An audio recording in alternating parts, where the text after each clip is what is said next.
Hello po. Ayan, niluluto ko na po yung malunggay. Yung pinutol nating malunggay kanina. Ayan, lulutuin na natin. At lalagyan na po natin ng kakanggata. Gusto po nung aking mga kasama dito, maraming sabaw. Sabaw pa lang daw, ulam na.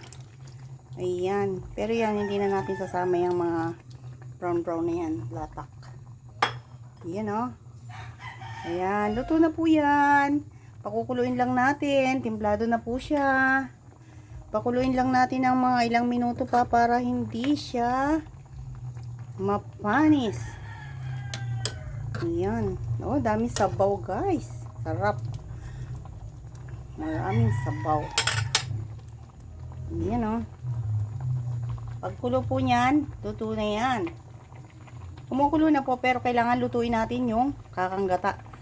Yan po ang sekreto ng gata. Para hindi siya kagad napapanis. Kailangan lutong-luto ang kakanggata. Templado na po siya. Hindi na kailangan tikman. Nilagyan ko na po yan ng mga pampalasa.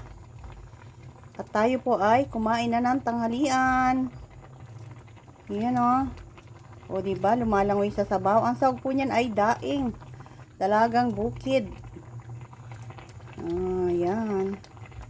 Mga kasama ko po kasi dito, pag nagluto ako ng walang sabaw, walang sabaw. Thank you for watching. Follow for more.